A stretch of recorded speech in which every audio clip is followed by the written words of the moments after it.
So today I'm joined by Harry Borovick, General Counsel at Luminance. Harry, thank you so much for joining us for this Money Talk series. How are you? I'm very well. Thank you for having me. Yeah, no, great to have you. Well, listen, Harry, we're going to do a bit of a chit chat about you, your career, and all things sort of finances and money in a little moment. And we built this series in response to people asking for role models to speak up about financial health and well-being. So I guess I just wanted to start it by asking you, can you tell me, what's your first memory of maybe learning something about money, whether it was growing up as a child or maybe having a conversation with a trusted friend or family member? I mean, it depends how far you go back. I remember getting £5 in an envelope for a birthday and thinking it was the best thing in the world. I'd still love £5 in an envelope, but we are where we are. You don't get those as often at my age. I think the first time I sort of understood the difficulty of what money meant was quite an odd thing, which was one of his sort of like core memories. I remember I was with my mum as a teenager and she was buying me a video game and I can't even remember what it was. And it was, I'd had a conversation with my dad the night before about actually how tax works, basically. Wow. Quite oddly, because he was an entrepreneur, had his own business, and but he ran a shop essentially. And he was telling me about, by the time he spends £30, £50, whatever it is, how much money he has to earn to be able to spend the £30. And when you account for business rates or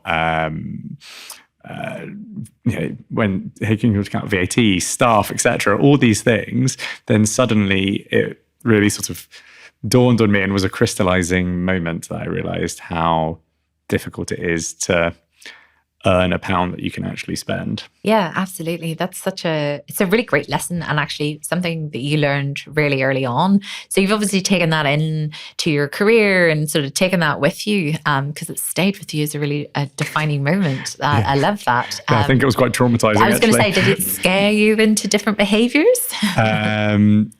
It made me realize that I was still very willing to be a consumer, but when I went to university, I was much more enthusiastic about having as many jobs as I could whilst I was there, etc., because I wanted to feel comfortable in that disposable income whilst also having all the costs of being a student. And it really sort of, I think it was quite foundational in terms of understanding that I wasn't trying to save money particularly or invest money particularly. I just wanted to be a student who could have fun. Yeah. But I wanted to do that in a way that I thought was stable, basically. Yeah. Fair enough.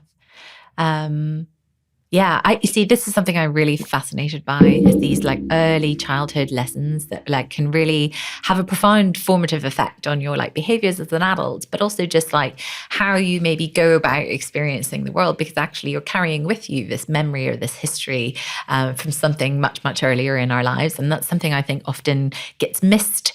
As adults, we don't often take that moment to reflect on the things that have shaped us. Maybe actually, too much. But actually, there's a whole thing in terms of building financial health and well-being, from my perspective, which starts by acknowledging like, what is your money story, right?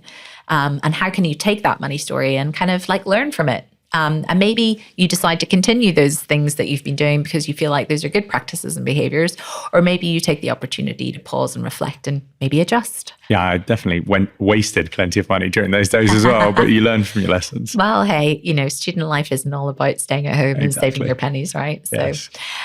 So Harry, we were chatting earlier and you were telling me about this fantastic career path that you've had.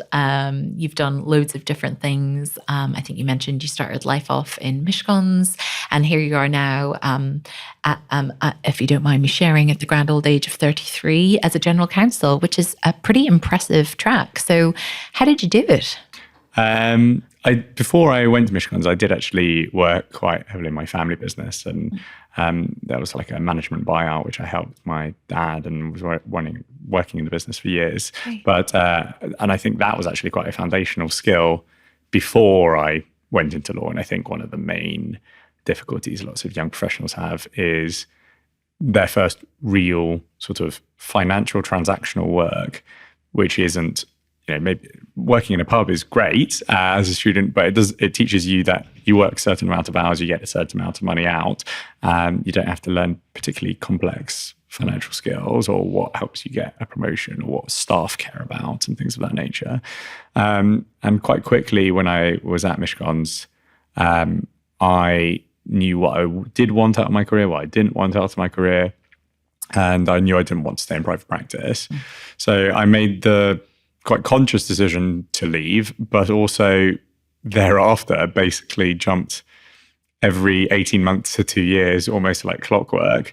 Don't worry, my current employer, I have been there nearly 2 years. I'm not planning to. It's very well set up. But I've sort of always wanted to be a GC, and I got there, which is why I'm very happy where I am now, because that's not the concern I'm aiming to now. It's about just building out a business with that position. And I do think that people are worried about leaving their stability sometimes, because it is great to have, 10 years at PwC or whatever it may be. Guilty. Yeah. But at the same time, I don't think it's gate-kept knowledge that you can often leverage a better title, a better salary, a better life by renegotiating that as an outsider rather than an internal candidate who's vying against the shiny new thing that's an external person. Yeah. So loads in there. I love that. I'm really interested in how, maybe you could share some lessons to others who might be at the start of their careers, maybe thinking about moving jobs. And I think the statistics say that, nearly, I think it was over 50% of junior lawyers will change jobs within 2 years. And of that proportion, maybe half again might leave the profession entirely. I mean, from a financial standpoint, what are some of the things you've learned as part of that experience of moving jobs? What have you learned to maybe do well? And then maybe if you don't mind sharing, is there anything that you did that maybe you look back on and go, no, I didn't get that right, and I've subsequently learned to correct that? Yeah, I mean, I don't want to make employers sound terrible here, but like it is, as anyone gets revealed to them anytime there's a big round of layoffs in an industry. In most larger organizations, particularly, maybe less so in smaller businesses, but typically in a large organization and to some extent in any, an employee is just that. You're a functional part of the business who has a role that, whether that directly creates revenue or creates an environment that can create revenue, that's what you're there for. And if you are no longer the most useful mechanism for that business to make revenue or to be part of creating that atmosphere to create revenue, so, revenue adjacent roles, HR, marketing, etc., that business will let you go. And people don't think about their employer in the same way. The employer definitely will have that somewhere in the back of their mind. A CFO most certainly will, because they're looking at how much everyone costs to the business.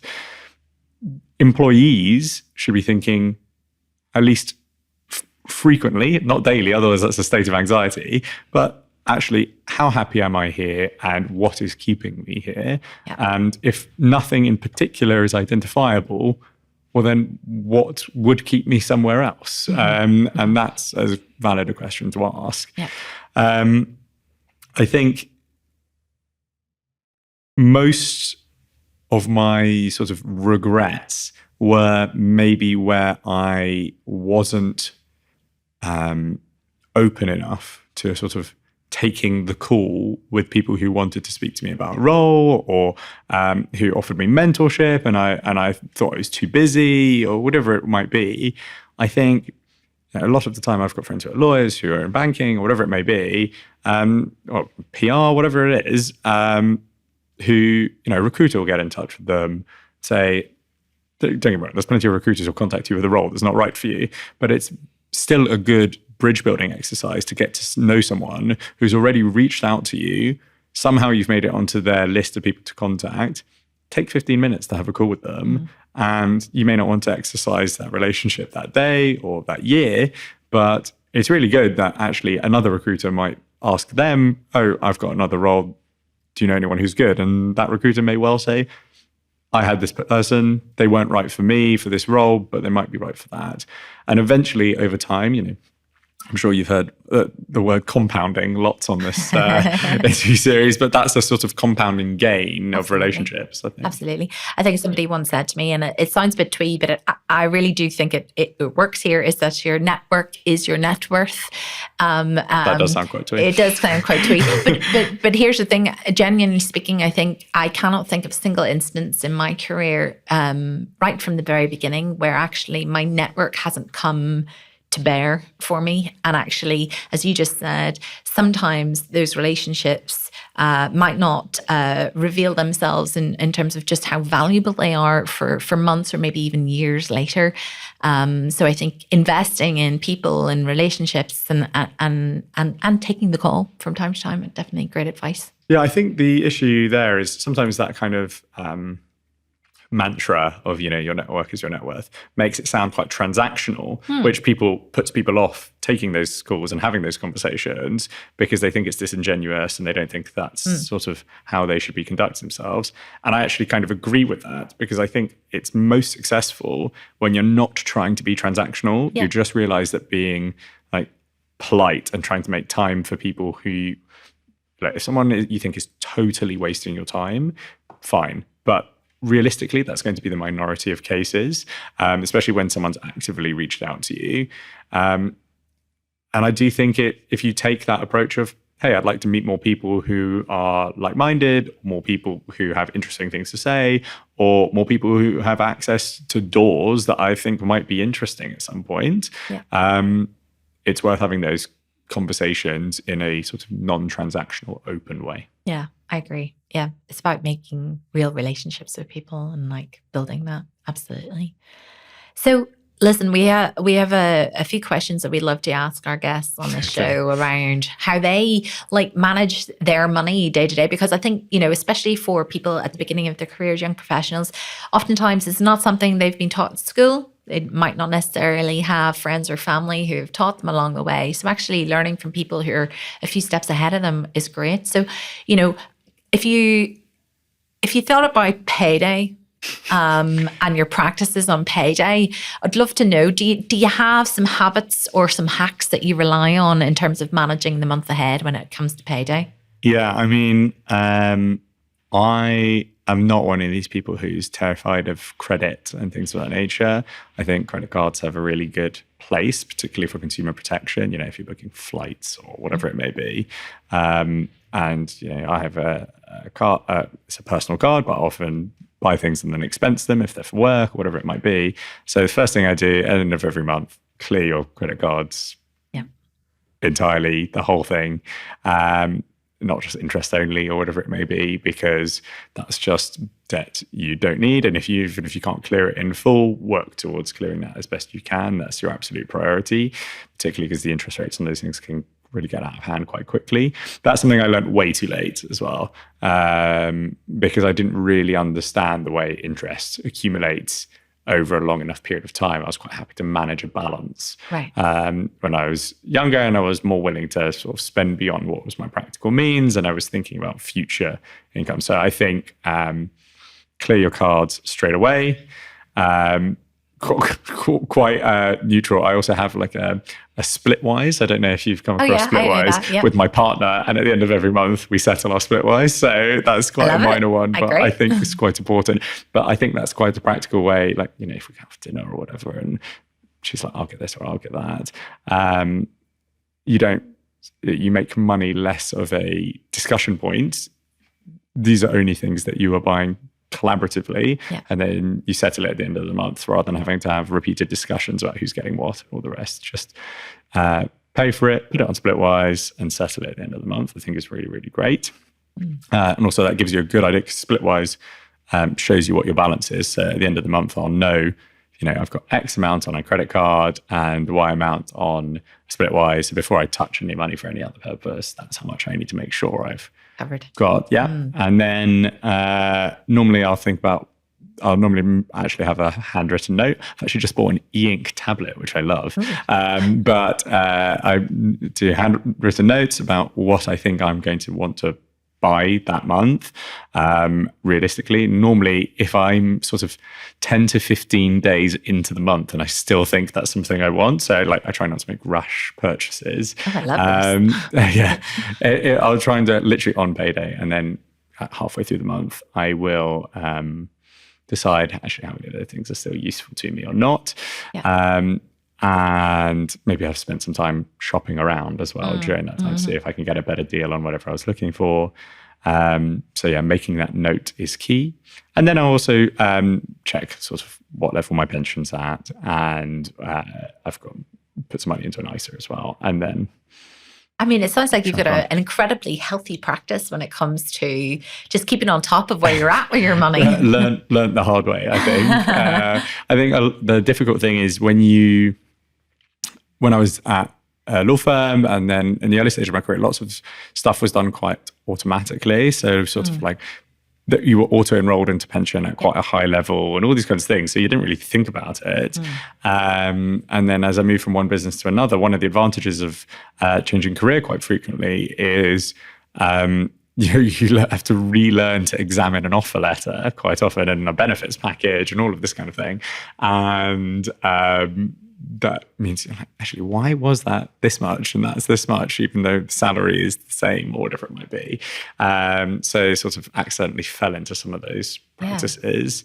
But one of the important things I do is I know I said invest earlier rather than save, but I do try and make sure there is some liquidity in the month, because we're all human and I'll sometimes make a mistake, or we'll have a leak in the house or something, and you need to find some cash somewhere to pay a plumber. Yeah, you got to have a safety net, right?